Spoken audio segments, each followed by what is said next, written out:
Okay. All right. Good morning. Again, good afternoon, I should say. We're going to get going on this training and we're going to start with some announcements, some important program announcements. So, welcome to our monthly Vista meeting, April 25th, 2025. Hope that spring has been going well for everyone so far. It's looking beautiful outside. The flowers are blooming.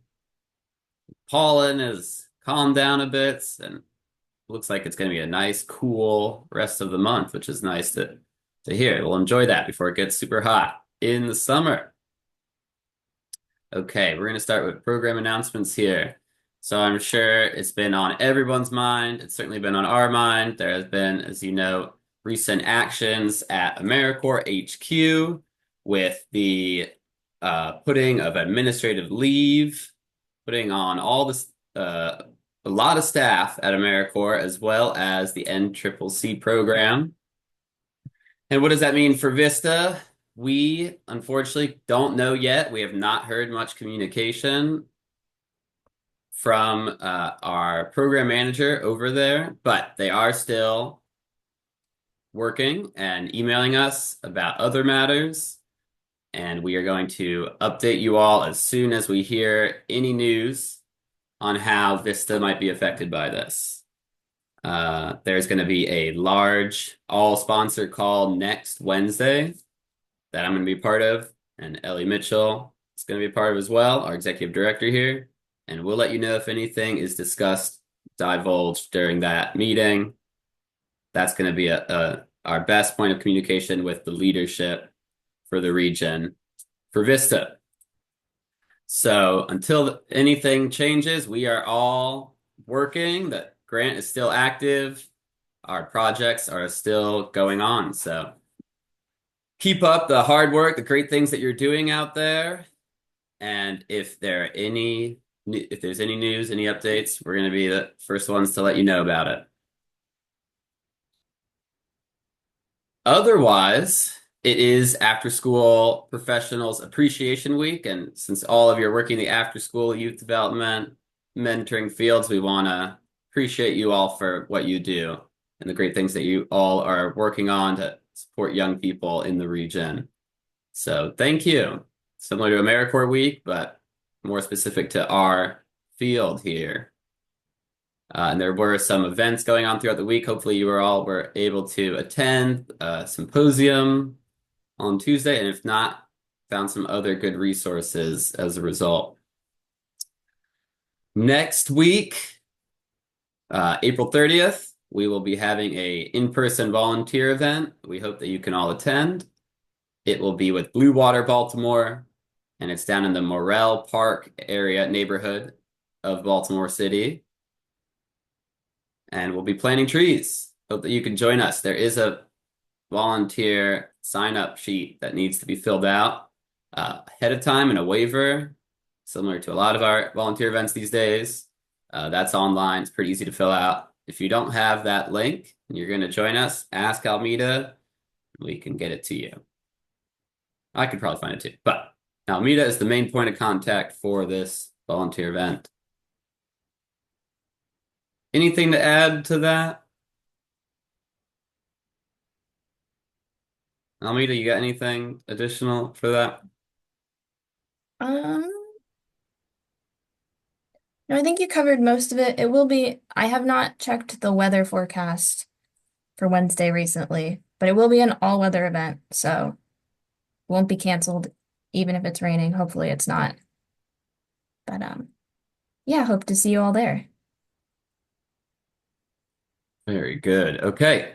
Other than that, April reports are due, our monthly reports, and timesheets are also due today as well. So with that, we're going to get started on today's training, which is on volunteer mobilization, recruitment, and support of volunteers, creating a volunteer program. We're going to go through the whole scope of volunteer mobilization. So that will go from figuring out your organizational needs to creating volunteer position descriptions, to then recruiting volunteers, interviewing them, matching them, bringing them on, and supporting them. So the whole scope there. And our hope is, yes, that you will have knowledge, resources, and newfound confidence to run your own successful volunteer initiative. So getting right into it, why does this matter? Well, choosing your volunteers is very important. The right volunteers is all important to making sure your program succeeds, or if you don't choose the right one, it could fail. Strong management and lots of communication with volunteers is for the best outcomes. And recruitment is important, and having a good recruitment system is important so that you can consistently have volunteers and that those volunteers are meeting the needs of your organization at all times. That there's no, loss of retention and programs can't run as a result of not having volunteers. Here's some statistics. So we have 22% of volunteers are under 25 years old. 50% of volunteers are 45 years old, and 15% are 35 to, that's 45 years and up. And then 15% are 35 to 44 years old. So there are some demographics there for you. Motivations to serve. Many volunteers serve for religious causes. And then second most popular is educational and youth services. So 21% men volunteer typically, which is below the national level or average, and 27% of women volunteer above the national average. So I guess that's saying the average is right in between that. National trends, other national trends. It is estimated here that, yes, 23.2% of Americans, or more than 60.7 million people, formally volunteered with organizations in a given year. This last statistic, 2020 to 2021. And they served for an estimated total of 44.1 billion hours with an economic value of $122 billion. That's a lot of money and a lot of time.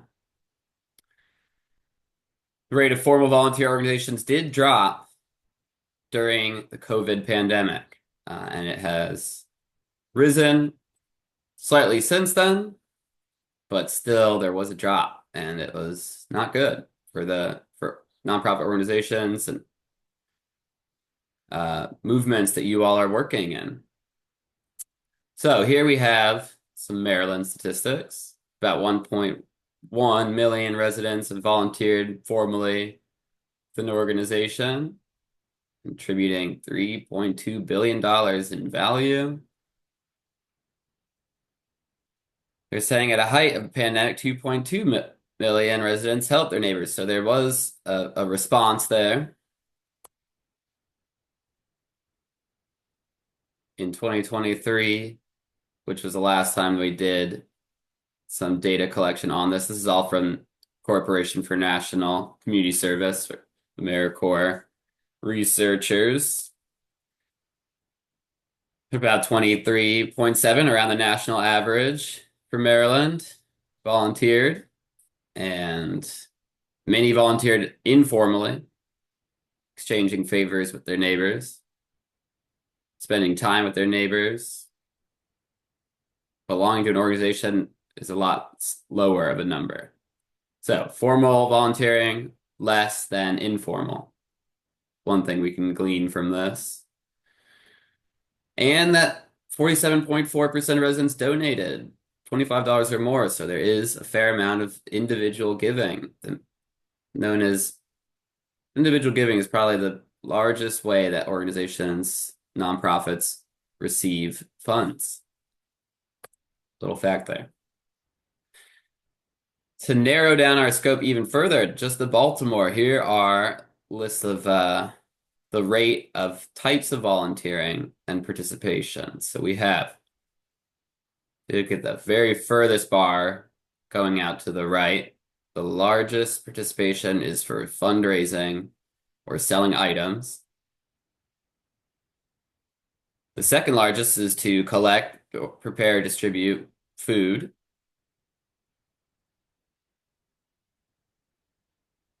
Let's see here. Are we doing, sorry, one sec. All right. And we have other, well, yeah, other being the third. Then we have mentoring youth. Right here is number four.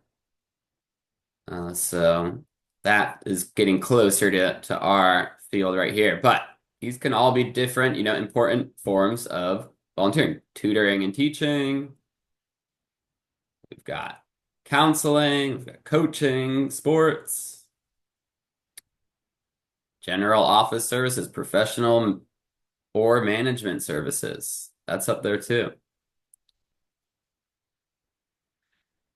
Okay, so yeah, those are some statistics on volunteerism. Now we're going to move into how you develop, figure out your organizational needs, and develop volunteer position descriptions so you can start looking for volunteers. So the first step will be determining what your organization needs. How do you start with that? Well, you should work with your team and you should look at what gaps you're missing in your program, where you would need an actual person to come in and be involved. Some examples here would be tutoring, events, community cleanups, mentoring, educational presentations, professional development, workshops, administrative duties, meal preparation, provision, as mentioned in the previous slide. There are so many volunteer positions out there. There's long-term volunteer positions, there's short-term volunteer positions, formal ones that last for a set amount of time, for a year. There could be for just 6 weeks, or depends on the commitment and the type of volunteer opportunity.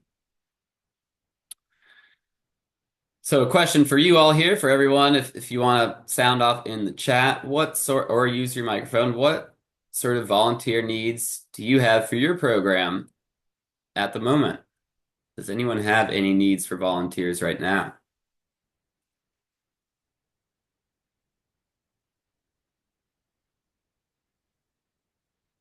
And what type of needs are those?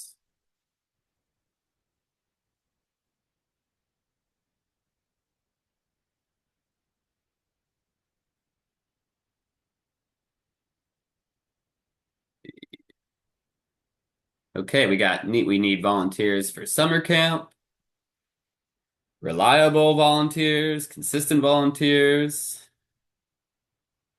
going above and beyond, taking direction.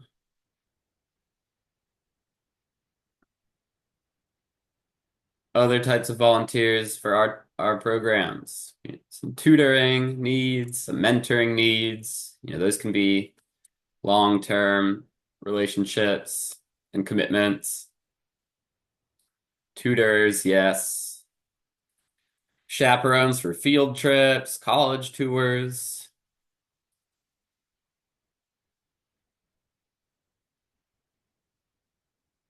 Partner organizations that need volunteers that you might be helping to recruit for. In-person events, fundraising. Great examples here. Community cleanups. All right, so hopefully this can help you narrow down those needs and figure out a good plan to recruit those or to improve your current efforts and systems that you use for recruitment.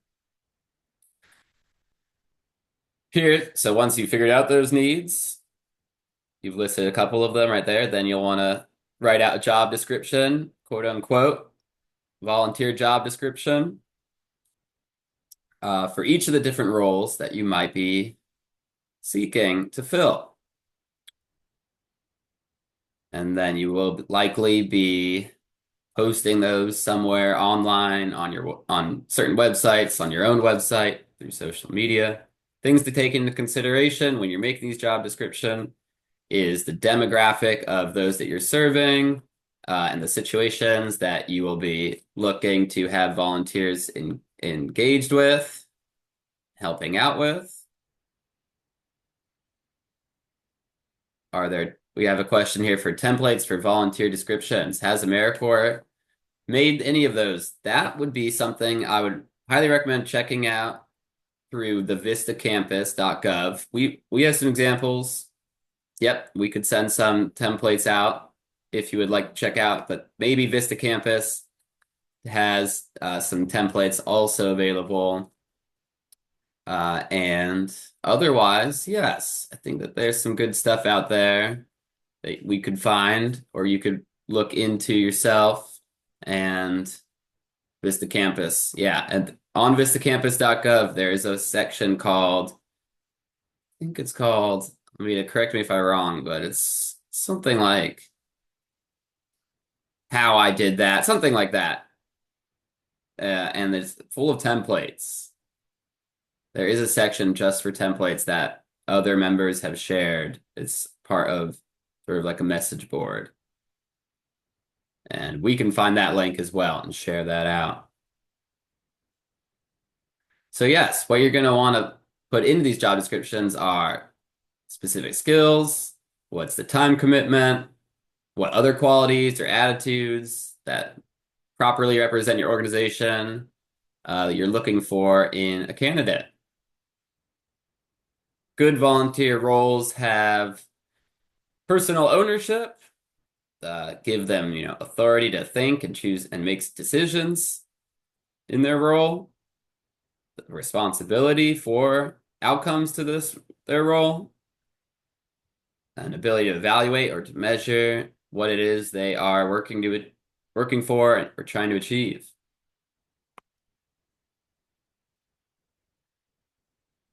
Some more into each of those components is, yes, that volunteer, hopefully with this position you create, will have a sense of personal responsibility, feel in charge of something they can point to and clearly say that this is mine, whether that be a particular product or an event they're a part of or a region that they serve. In the nonprofit world, ownership is often the volunteer's client or a specific project that they might have. Some examples here, being a mentor in organizations such as Big Brothers, Big Sisters, working a phone line at a crisis clinic, working as a docent in a museum, giving tours or something like that. But also you could, long-term repeated visiting to elderly folks, which is maybe more impersonal, or it could be more informal, but it also could be formal. Things like foster grandparents, where folks are assisting with younger people and they are senior citizens. So all sorts of volunteer opportunities from all age ranges. Carrying on with the components that make a good volunteer role, making sure that volunteers are held responsible, that they can feel responsible for achieving results, not just a set of position duties. There is satisfaction making progress towards something meaningful that has meaning, that's been clearly explained to them so that they get it. And when they have that understanding, what they're aiming for, they are more successful and have a better attitude about everything. Inform volunteers what they hope to expect from their position, what results they hope to expect, and what their responsibilities are to achieve that. Put them in, the picture of where they fit in. Here's an example of volunteer position. So you might have a title, what the position is called, where the position is based, and then the purpose, what you're trying to achieve, a list of activities, qualifications, time commitments, an important one, estimated number of hours, length of commitment, flexibility, the service site or the region, the area, supervision, the description of what sort of supervision might be, or other requirements might be part of the position, and any benefits, trainings, insurance, parking, reimbursement, otherwise.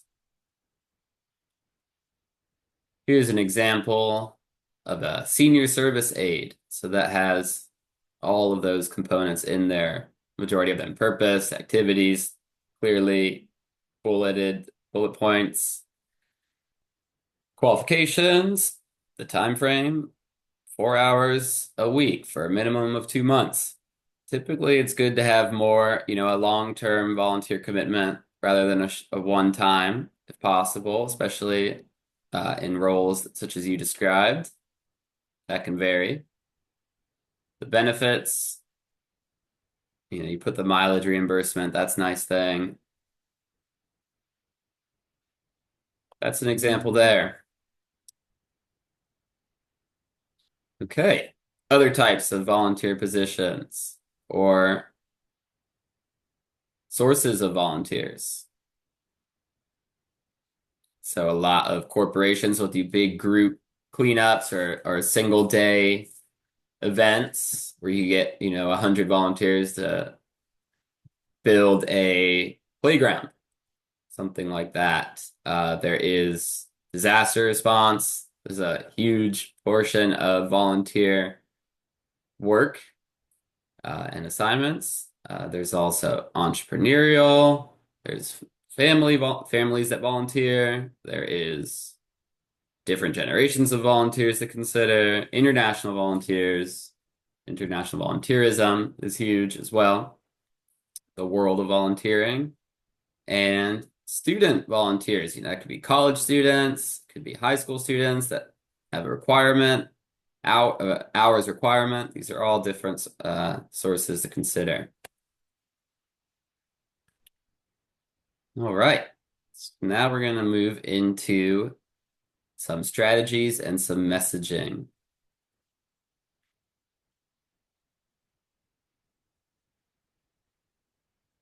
It's all about recruitment. It's all about advertising these roles and finding the right volunteers as well. So there are two issues that sites or organizations typically can experience when recruiting for volunteers. The first is being that they don't have enough volunteers. They need more. Second is that they don't have the right volunteers. They might even have too many wrong volunteers. So, two different issues there that can be solved by having a great recruitment and screening process. So, you had the description position, you've figured out your needs for your volunteer program. You've written out the descriptions. Now you need to work on recruitment. You may have goals for recruitment, a certain number of volunteers for the year, for the month, anywhere in between, for just a specific day, and the skills, that you require for those positions. You need to consider demographics. You need to consider who you're serving, and then you need to and what sort of volunteers you're looking for. Then you've got that job listing. Consider collaborating with organizations, colleges, large volunteer organizations that already are looking for projects to be a part of. Do some research there. Look at local volunteer initiatives out there. Something like United Way, Central Maryland, for example. Then you'll want to figure out your outreach methods. So if you're not going to collaborate, or if you are, that was maybe part of your recruitment plan, and you could come and present to a class of social workers at Maryland, University of Maryland, and see if they want to volunteer with your program.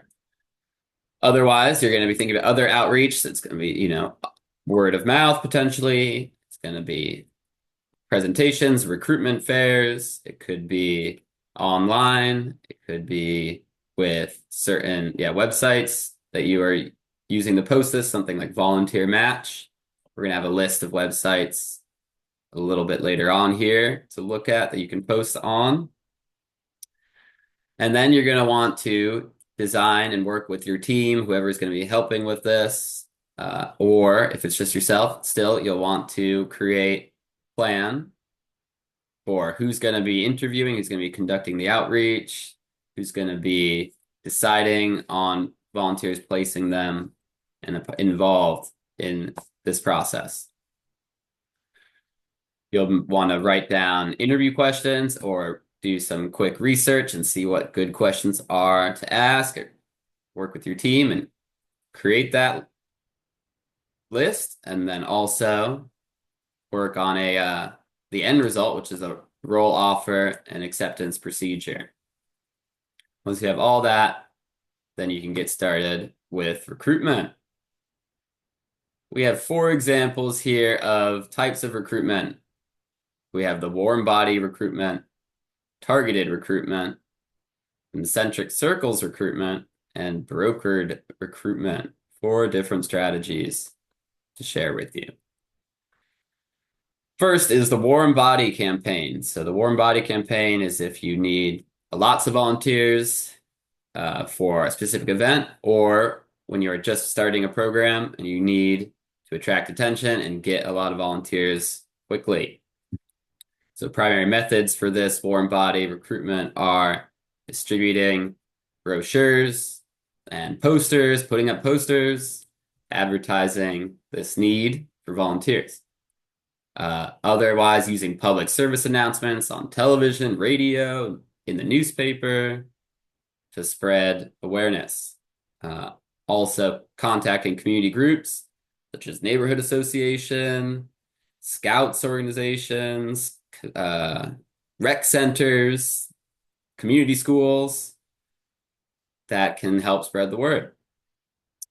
Otherwise, using websites and broadcasting emails, sending out messages otherwise digitally, and using social media. A bit of tips here for warm body, other distribution sites, libraries, coffee shops, community centers, volunteer centers. Check if your county, your city have some sort of public volunteer center. Hospital waiting rooms we have here even. Getting creative. There, one second. Let's see if this works. Okay, yes. Youth sports leagues, church bulletin boards, schools. All great things. The next strategy here, a targeted recruitment campaign, good for finding individuals with specific talents or interests that you are seeking to meet those volunteer needs. You can start by figuring out what it is you need for those specific targeted campaigns and finding organizations where to seek these people out. Do they come from a certain education background or work at a specific institution or have an occupation that you need? So say for informal interviews with folks that are students who are in a pre-med program, they need to talk to doctors, something like that. Then you're going to want to look at a more targeted approach and individuals or organizations to collaborate with. Other considerations. All sorts of considerations here. But figure out how you're going to pitch that ask. Okay, concentric circles right here. So, concentric circles campaign is good for maintaining a steady flow of replacement volunteers. So, if you need volunteers throughout the year, then this is what you're going to want to be trying to design for your program. So, you're going to want to be hoping that your current volunteers are enjoying their time with your organization, that you're supporting them, that they feel responsible and fulfilled in their working relationship with you all. Then hopefully they will be able to help find more volunteers for you, and keep a nice sustainable cycle of volunteers through that good relationship that you have with your volunteer, and working from there. So ideal groups here to focus your concentric circles recruitment on would be current volunteers, friends of those volunteers and relatives, potential past program participants in your organization. It might be a young person who's now aged out of the program and comes back to be a mentor or volunteer otherwise. We're going to save questions in the interest of time since we got a lot here. So we'll jump to those questions if they're going. I can't open my chat right now, but we will get to them. Thank you all for participating. We have, yes, donors, people in the neighborhood, others who might know about your organization already, staff members at your organization. They might know people, good board members, retirees in a specific field. Okay, last recruitment strategy we have here is the brokered recruitment campaign.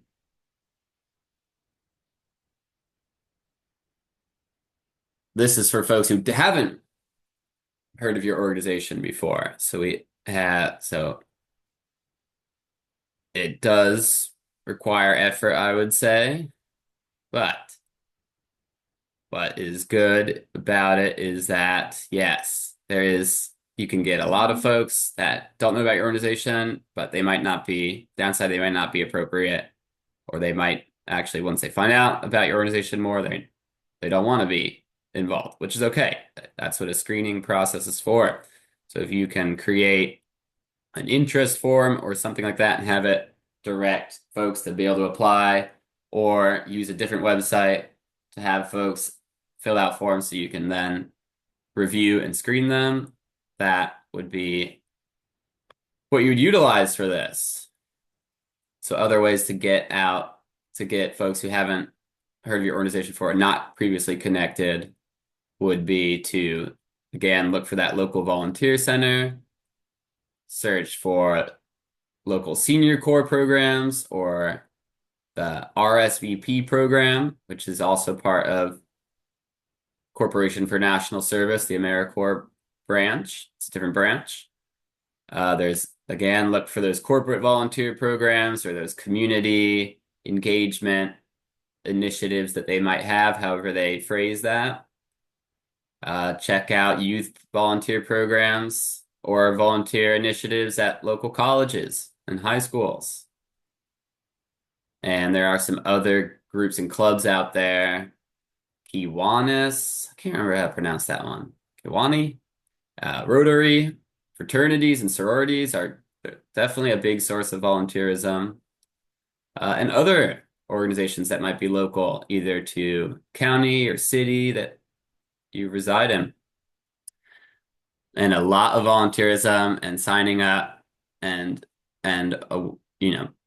advertising, everything like that comes through the internet. Here are a handful of websites that these links should work. We're going to be sending out this presentation afterwards, so you can all use that. These are some local volunteer centers where you can post events on a regional level. There is a Maryland Governor's Office of Service and Volunteerism. Business Volunteers Maryland. Volunteer Match is a huge website, across the whole country, but you can post locally for Maryland. Idealist, do something. That's on there twice. Sorry about that. United Way, as was mentioned earlier. Idealist is also a very, oh yeah, I think, yeah, one of these got deleted, but should be Glassdoor is another good one there. Post volunteer opportunities. I think you can post on a fair amount of the sites for free as well. Okay, we've gone over those different recruitment efforts. So how do you start them and which do you choose? Again, to reiterate, warm body is good for when you need a lot of volunteers for a single event, or when you're just starting out a program, you don't have that community awareness. Targeted recruitment is good for when you're looking for individuals with specific talents, interests, career, path, occupation. And then the brokered is to find individuals or groups that don't have previous contact or awareness of your organization.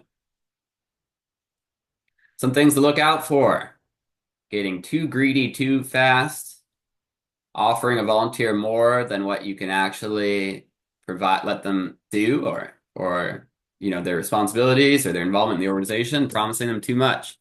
And then once they're starting, they are let down by that not being the case. Also, just relying on make work jobs. So having volunteers join, but you don't really have too much to give them, and they feel like their time's being wasted. Then, yes, if they're feeling underappreciated and they're wasting their time, it's not going to be a good outcome for the volunteer aims here. Recruiting for inclusion and engagement. So there is volunteer recruitment can be one way that an organization can broaden its base of community involvement. If you're going to engage in those efforts, then you understand that you should understand the community you're working with, the community you're seeking to recruit for volunteers, and considering how you interview as well as who you're going to select for these positions. Collaborating with local community groups, other community groups, is advisable and can be helpful for becoming more involved with the community that you might not already have uh, communication with. Otherwise, good examination of recruitment practices for your organization and interviewing, onboarding, everything like that is important, especially when considering working with diverse populations and communities. Categories of volunteers to consider for volunteers would be youth participation, members of minority, marginalized groups, otherwise. And if you are not sensitive to how your organization is bringing people in and including them, then that can really turn off volunteers and they might not want to work with you. So certainly want to consider that and build that into your recruitment plan, designing it for inclusion and engagement. Okay, some other recruitment strategies here. We're going to go over ganging up on volunteer recruitment, avoiding rejection, and considering apprenticeships. Okay, so using events to recruit volunteers, it can be a great thing. An attractor event, it could be some sort of event that you are putting on, and then at that event, community engagement event, at that event, you recruit for volunteers. So it could be, a block party or something. It could be a garden cleanup day, and you're already doing a volunteer initiative, and then you want to recruit more long-term volunteers as a result. And you'll bring folks to that event. It could be some sort of community night at your organization, an open house, that sort of thing. Other steps here, figuring out how to to find those volunteers, and then the step 3 there. Okay. So we're figuring out an appeal for the volunteer is really important for recruitment. Being able to explain to them why this work is important, why it needs to be done, and what the community need is as well for this work. Being able to easily explain the benefit to community or to clientele participants and how that is achieved, what changes it will make.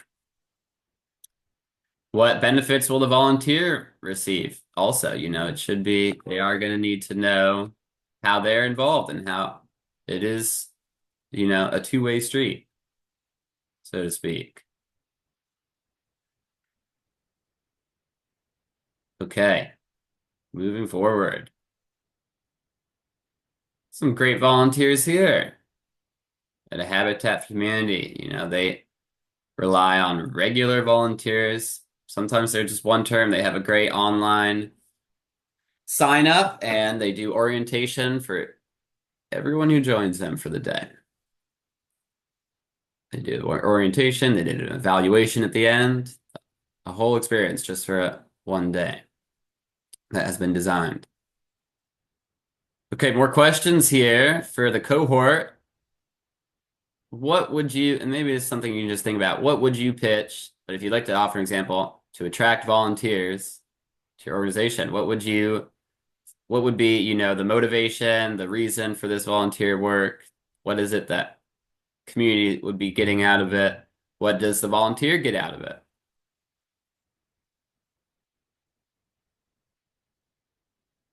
Any thoughts on that? Anything since we've been discussing it today? Anything new? Or do you already have that pitch figured out? You just need to get the word out there.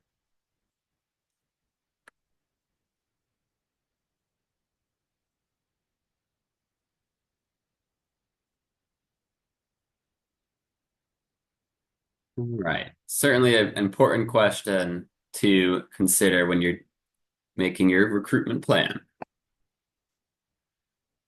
You'll be using all that, the motivation, these, thoughts on, and, the reason for your volunteer position, and then you're putting it into words, into this recruitment message here. You're going to want to have an opening. You're going to want to be able to present that complete picture of the opportunity. And you want to express the need there. If it's solving a problem, you can express what that problem is that you're trying to solve through this volunteer effort. Yep, displaying, describing what is in it for the volunteers is a really important part, and showing them how they can clearly get involved and who to contact to become involved as well. It's key. 3 different examples here of selling points: the cause, the population group potentially, the clientele, what you're hoping to accomplish, the solution, and what the type of work is. Recruitment messages, be sure to make them clear, avoid excessive jargon, something that someone who's not involved with your work already might not know. And have someone else proofread it before you post. Always a good thing to do. Remember, what can be misunderstood will be before you post. Okay, so now you've gotten your recruitment message. You should test it out. You can, before sending out to a broad community, you might share it with some individuals. Be sure to make the message inviting. Current volunteers might be a good person to test out on, or participants in your program. Certainly a coworker if you can, or fellow volunteer. Advisable, yes. And then, yeah, make it inviting. Ensure that someone who's reading it, that especially the folks you're wanting to attract, can see themselves in this role that you are advertising. Make sure it's aimed at getting that prospective volunteer. Some more on recruitment. There are two different kinds. Both are good. Active recruitment and passive recruitment. Active recruitment would be saying, we need you, making specific asks, contacting supporters, talking to them, participating in volunteer fairs, and yes, engaging in radio spots and getting on TV or other media aside from social media. Also posting the flyers, things like that out there. Passive recruitment is more talking about your program, how great it is, the success stories of clients and current volunteers, posting that on your website and through social media, sharing stories with about partner organizations, providing, yes, a regular source of news for your efforts and showing what your organization does. This will attract people that they might message you and say, I want to be involved. And there isn't even a position you have posted at the time. Two different parts there for recruitment. Okay, that is the end of the recruitment strategy, the recruitment planning section. So I am now going to pass it over to Almeda, and she's going to take these next two portions of the presentation, the second half. Thank you all. Yes, hello everyone. Good afternoon. Thank you for joining us. I'll be presenting the screening and matching section next. So screening is all about evaluating the volunteers who have applied to work with you, their skills, if they're a good match for the position that they're interested in with your organization, or if maybe there might be a better opportunity for them to explore somewhere else where they fit in. Yeah, so let's get started.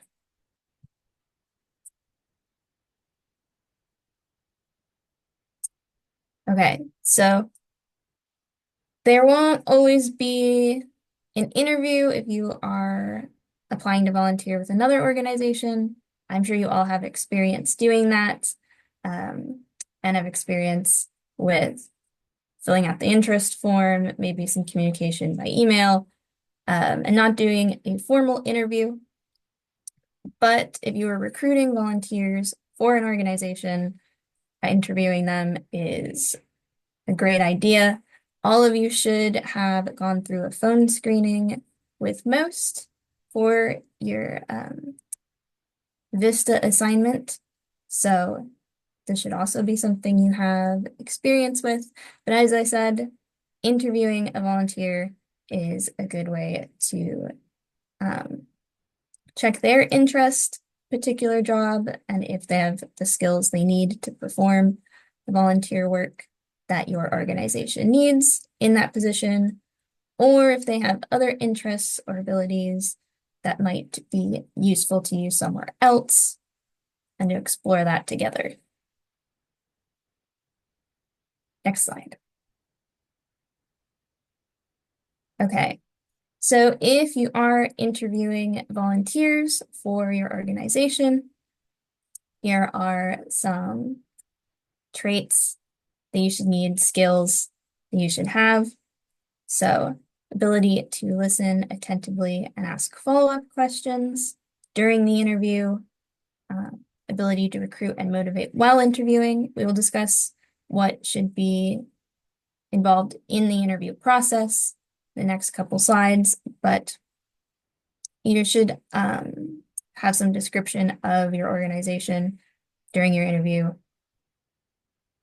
Broad knowledge of the agency, that also, as well, if they have questions about the agency or what your organization does, you should be able to answer those. Ability to relate and empathize with others easily, and ability to follow the agenda of the interview. If you think back to the phone screening that all of you did with MOST, we have an agenda for that, starting with the information about AmeriCorps, and then benefits, and then getting into the questions for interviewees. Next slide. Pre-interview prep. So you should be aware of all of the possible volunteer positions and descriptions and qualifications for those with your organization. I mentioned we have a list of questions that we ask everybody.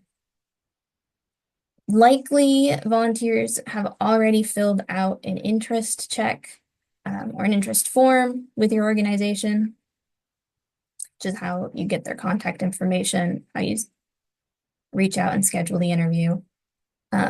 Open-ended questions to explore the motivations of the volunteer. There are some example questions in the presentation that we will get to. And again, information and materials on the agency and its programs, so you can answer any questions that they might have about your organization.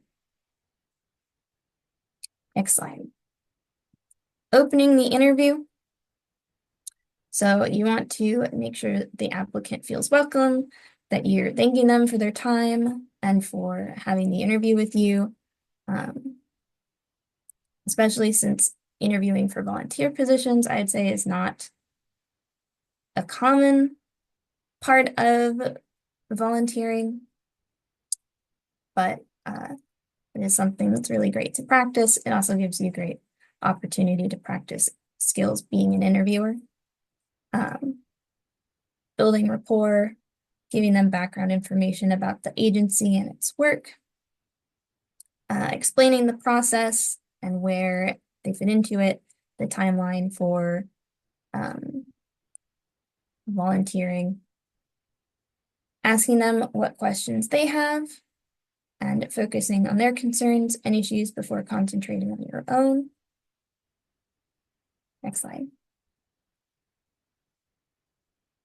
Okay, so conducting the interview, definitely you want to discuss your requirements for the position, time commitments, training requirements, paperwork, confidentiality rules the organization has, making sure volunteers know exactly what is expected of them before they start volunteering, exploring the applicant's interests as well.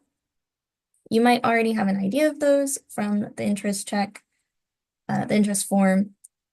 They might have even applied for a specific volunteer position. So you want to make sure that those are in line, their interests are in line with the position that they applied to with you.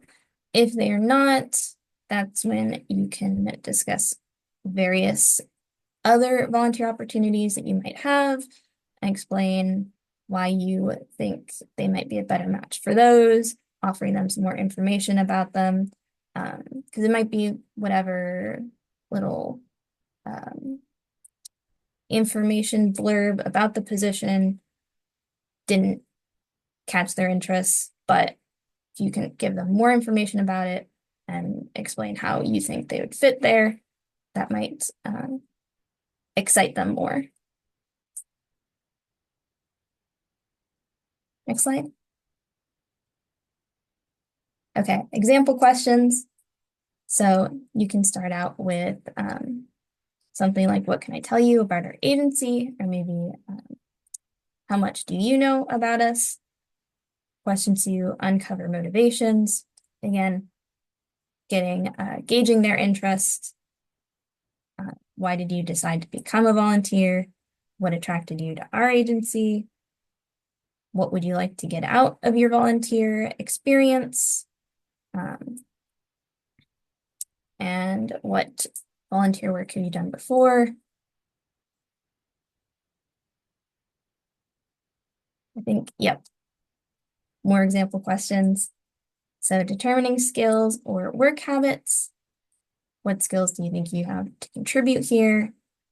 What type of work would you prefer to avoid? How do you deal with situations that don't go as you planned? So you can see these are also questions you might expect in a job interview as well, are very similar to it. They might ring a bell with some of the questions we ask during the phone screening. Describe your ideal supervisor, especially. I think that's the last question that we have on our form. Would you rather work on your own, with a group, or with a partner? Explain why. So yeah, you don't have to ask all of those if you are interviewing, but just some ideas. You can tailor them to the specific position and your specific organization. That's always good. So while conducting the interview, these are some things that you want to look for.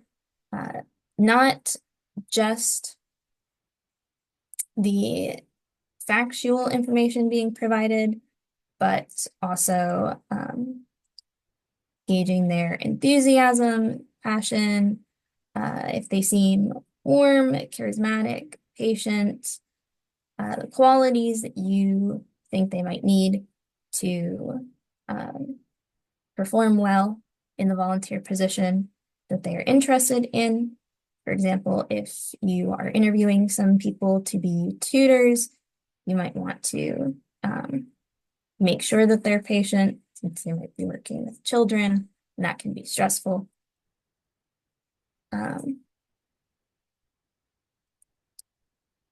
Yeah, and remember, a basic rule of interviewing: the more you talk, the less you learn.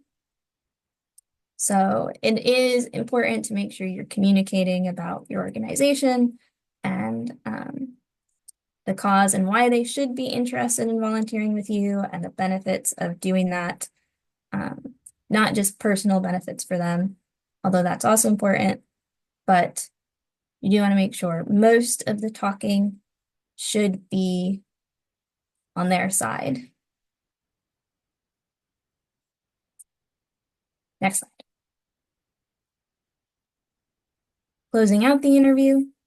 If you haven't already, you should make sure that you're explaining the process for hiring, the time frame, what's expected of them next, if there's going to be another interview, if you have to do a background check, when orientation or training might be happening for that position, if you think that they will be accepted, getting permission to conduct reference and background checks, and also making sure that any questions that might have come up during your discussion, you answer those for letting them go. Next slide.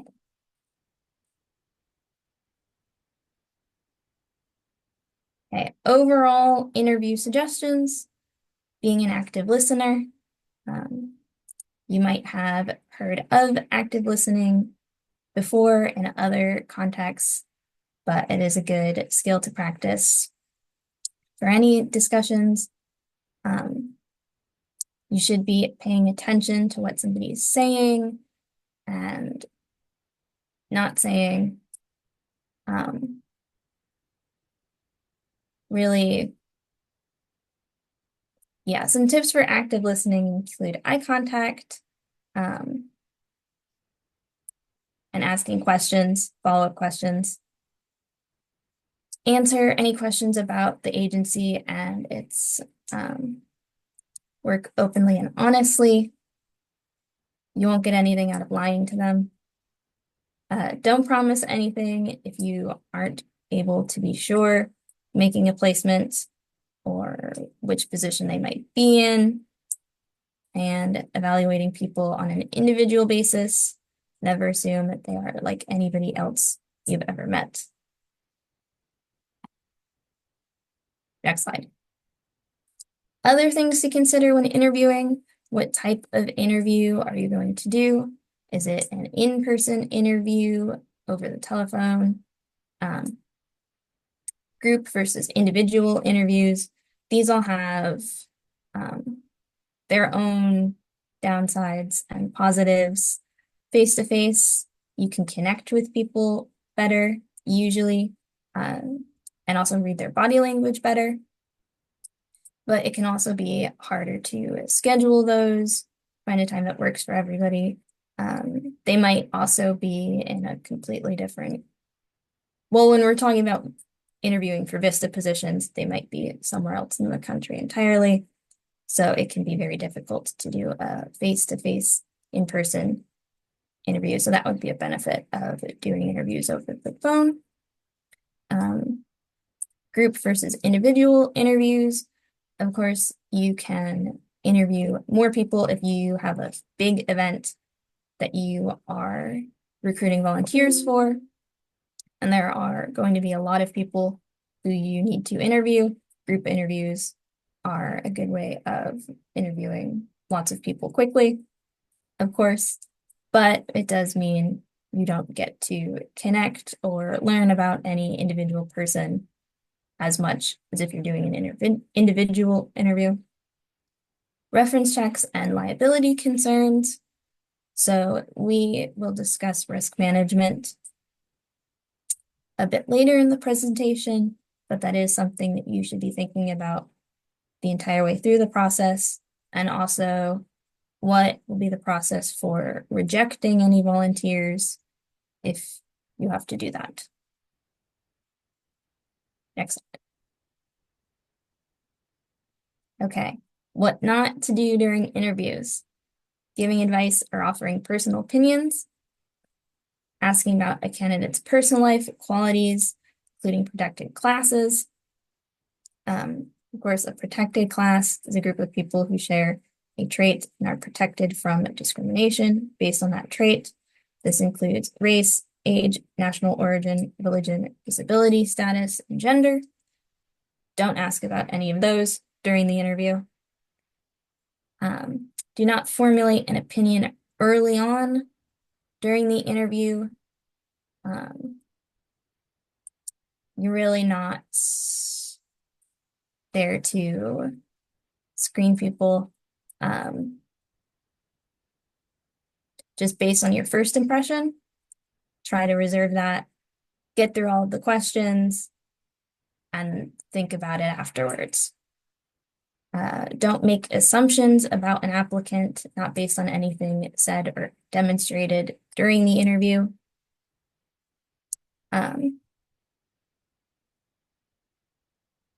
Not feeling sorry for an applicant or hearing what you wish they had said. That can be tough sometimes. Things aren't worded the way that you think might be best, but if you're rooting for them, you might want to describe them in a way that makes them sound good. So try to avoid doing that as well. If you want to recommend somebody for a volunteer position, you aren't directly hiring them, stick to what they said for themselves and passing that information along as accurately as possible. Another tip, again, talking more than 20% of the time. The more you talk, the less you learn. And don't assume an applicant's answers to questions give you information about the skills of the applicant. The only skill tested by an interview really is the skill of answering questions.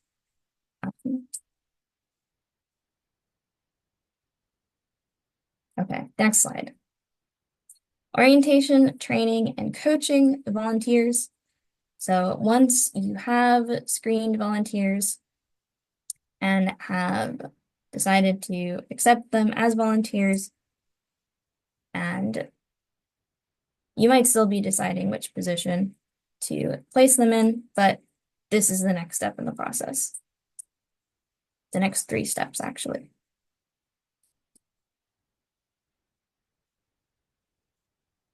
Okay, so the orientation, training, and coaching of your volunteers is the biggest part of their support system while volunteering with you.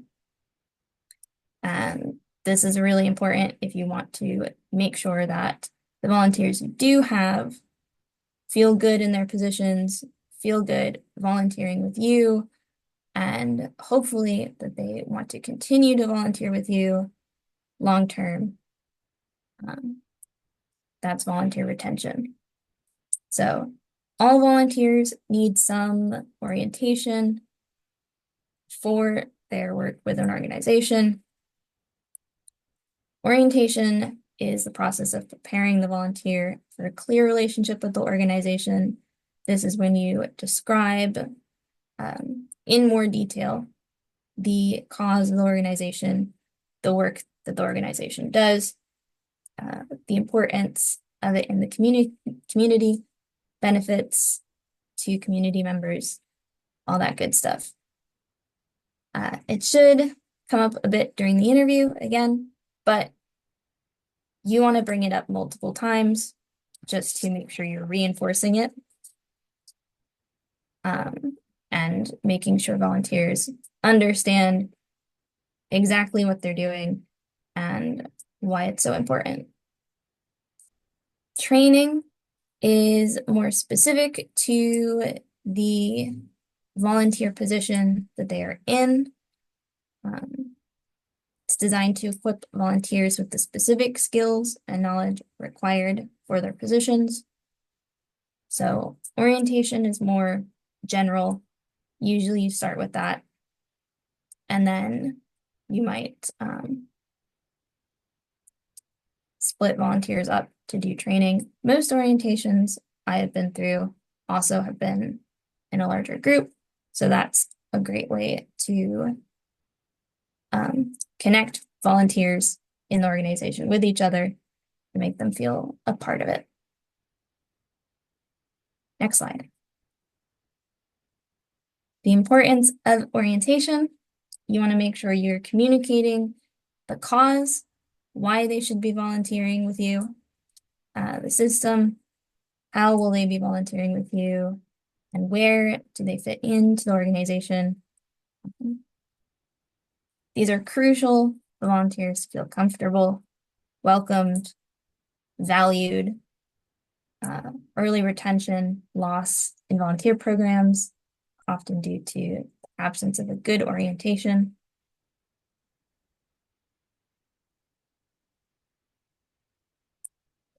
So the cause in orientation, often what your organization is doing, maybe the issue that they're tackling, their mission statement, missions and values of the organization, programs and services that they offer. You want to make sure volunteers understand all of that. Also, in case anybody has questions about your organization during their volunteer service, if they're working with the public, you want them to be able to answer those questions. This does not need to be a dry list for them. You can create a discussion of the issues.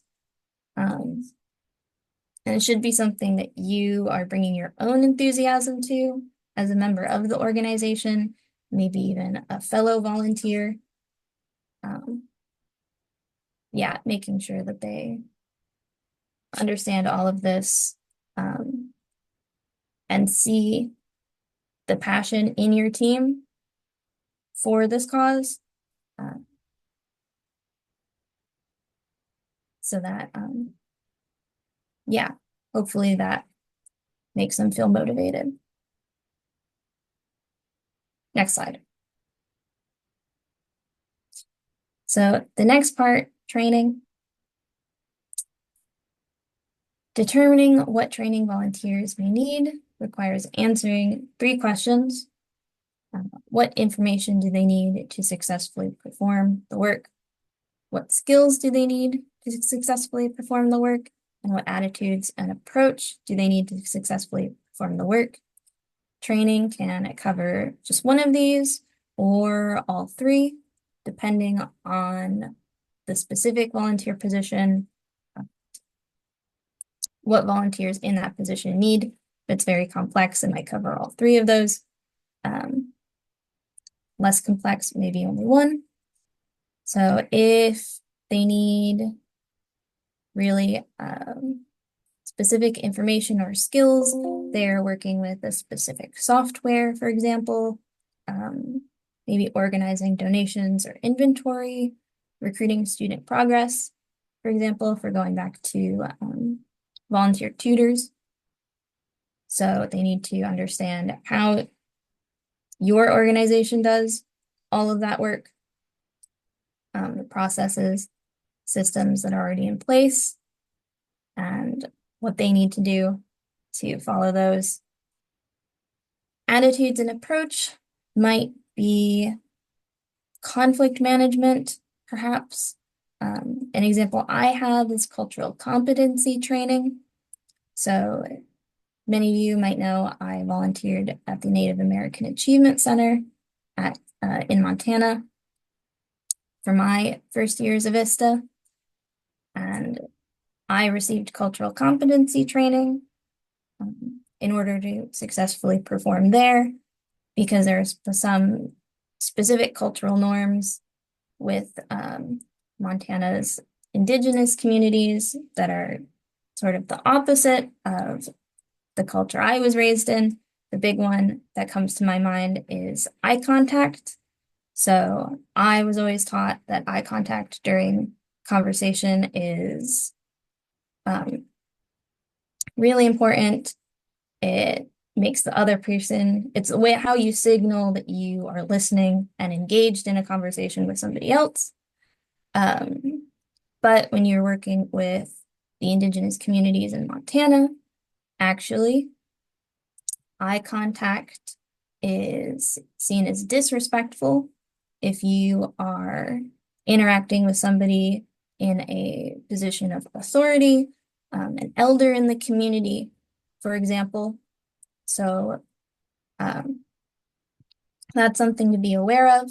If you are making too much eye contact with somebody, it might make them feel uncomfortable. And also when you're engaging in conversations with people from that culture, if they aren't making eye contact with you or even seem to be avoiding doing that, that's a sign of respect from them, not disengagement. So that sort of thing can be really important to communicate to volunteers. If you know that they're coming from a culture that has cultural norms that might be pretty much the exact opposite of the cultural norms in a community that they might be working with specifically. So, next slide. Formal training. Formal training includes a description of the functions of the volunteer job, reminding them what volunteer position is, what it's meant to accomplish, what they should be doing and what they should not be doing, and communicating the relationships in the organization and where they will be working. So another example I have from my time in my first years of VISTA, I helped with orientation and training for volunteers for an event we were doing. And a big part of that, since there are going to be thousands of people at this event, was conflict management and also what to do in case they needed to contact us. We gave each of them a badge that said they were a volunteer and also contained emergency contact information for each of us in the organization if they needed to get in contact with us for any reason. So then they know who to reach out to. If they have questions about anything, if they need help with anything, who's managing which part of the event, all that information. Orientation and training is where you communicate that. Next slide. Risk management. Risk management is something that organizations engage in to protect themselves. It involves identifying risks and liabilities beforehand and implementing plans and strategies to minimize the risks to an organization. So you likely also have some experience with this if any of you volunteered under the age of 18. You might remember you usually need a parent's permission for that sort of thing. Anybody who was with us at the Habitat for Humanity volunteer event or who is joining us for the Blue Water Baltimore event next week will have to fill out a volunteer waiver. The volunteer waivers are another aspect of risk management. So areas to consider when identifying risks, worksite and equipment. If the worksite is dangerous or involves heavy lifting or any might involve power tools, for example, procedures in an organization, required skills, clientele, attitude, and maturity. All of these are things to consider in identifying risks for volunteers and in turn for your organization before putting volunteers at the site and asking them to perform the tasks. Next slide. Applying risk management to volunteer positions. So yes, identifying risks for each volunteer position, screening potential volunteers based on risks as well. If you are looking for volunteers to do heavy lifting for any reason, this should be communicated. If there's a requirement that they be able to lift a certain amount, you might have also seen that in volunteer position descriptions. Training volunteers in risk preparedness. So if they are doing heavy lifting or working with any maybe anything sharp, lifting things, carrying them around for any reason, letting them know where first aid kits are is a good thing to do. It's part of their training as a volunteer as well, and creating procedures for risk-based supervision. There are tasks volunteers should not be performing without a supervisor. You will have to create procedure to make sure that they are being supervised and that the person supervising them is qualified to be doing that. Next slide. Coaching. Coaching is a third aspect of the support system. Second aspect of training. This is the on-the-job training. Often it can be used in formal training sessions if you want volunteers to practice during training sessions any specific skills that they are required to perform can also be on the job. So the 3 steps of effective coaching: demonstrating the skill to be learned or improved, observing the volunteers, trying out that skill, and providing actionable feedback to the volunteers on their performance. Next slide. Tips for coaching volunteers, the specific skills and tasks they need to perform. You should recognize and celebrate your volunteers if they're doing well. Did say provide actionable feedback, but if they already understand how to perform the task, maybe from previous volunteer experience, make sure you're still complimenting them, telling them they're doing a good job. And also, even if there's room for improvement, make sure that they know that they can improve and that you appreciate them being there and volunteering their time. focus on building relationships with your volunteers, maybe having lunch with them informally. That's one way to build a relationship with them.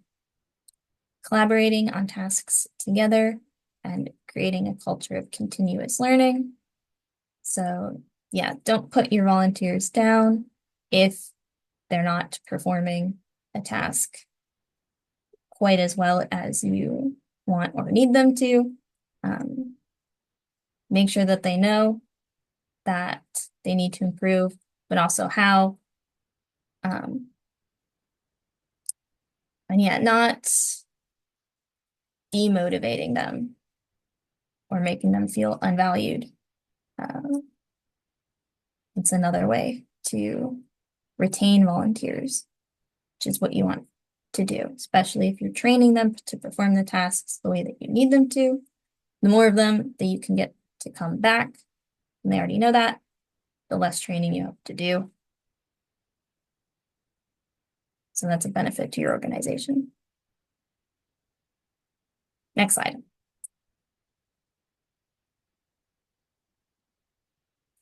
Counseling and conflict. So counseling a volunteer involves solving a problem or improving a behavior. This is another aspect of training and coaching. Coaching shows volunteers how they might improve in job skills. Counseling, on the other hand, helps volunteers discover how to improve their performance. When volunteers are encountering problems during training or during their volunteering, this can make them feel frustrated and weaken your volunteer retention. The goal of counseling is to restore a feeling of control in the volunteer's life by helping them find a course of action that will solve the problem. So, for example, if volunteers are feeling not supported by just the person supervising them, maybe if it's a large group of volunteers and they aren't getting the individual support that they need, you could, for example, establish a mentor system for new volunteers to work with volunteers who might have been there for a bit longer, in addition to their supervisor, so that way they have that more personal connection. Next slide. So training can be offered as a benefit to volunteers. Consider training in supplementary skills related to the role, training in career and life development, and cause-related training.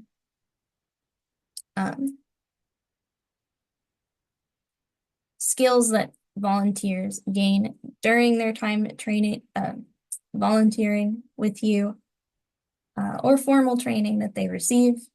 You offer a specific course or something on skills that volunteers need. That can be put onto their resume later on.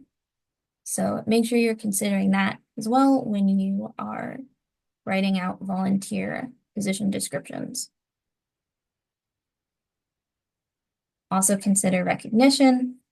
You should have a plan in place to thank volunteers after they serve with you.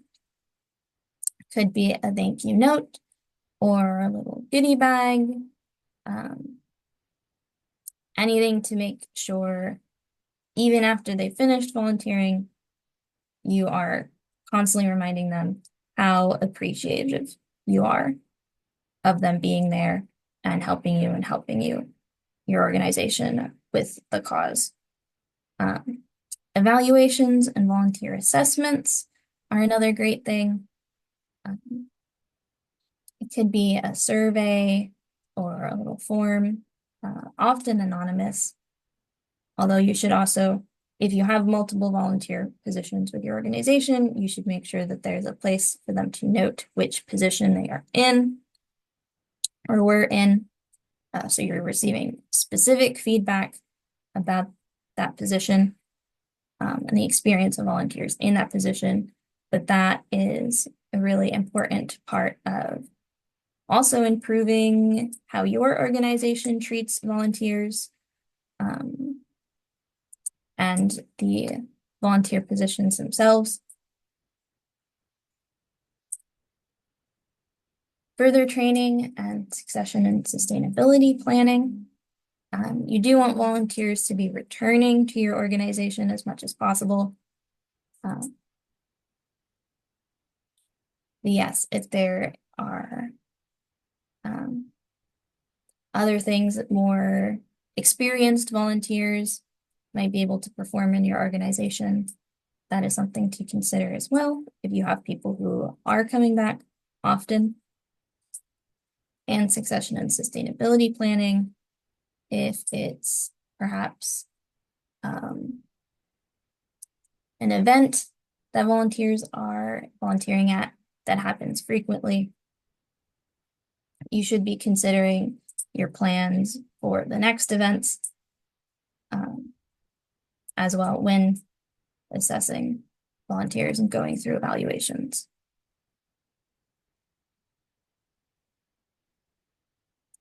In conclusion, volunteer mobilization is about planning and management of volunteers. The process begins with everything Andrew described, conceptualizing the position, figuring out what your organization needs in volunteer positions and from volunteers, creating your recruitment message, and then recruiting, screening, and finally training volunteers to perform in the roles that you need. Any questions? Thank you, Almeda. Thank you so much. That was good. We're actually going to have to end a little early before we can take too many questions. But we would be happy to field questions if you want to reach out to us by email. And we will send out recording and this PowerPoint after everything's processed. Thank you all so much.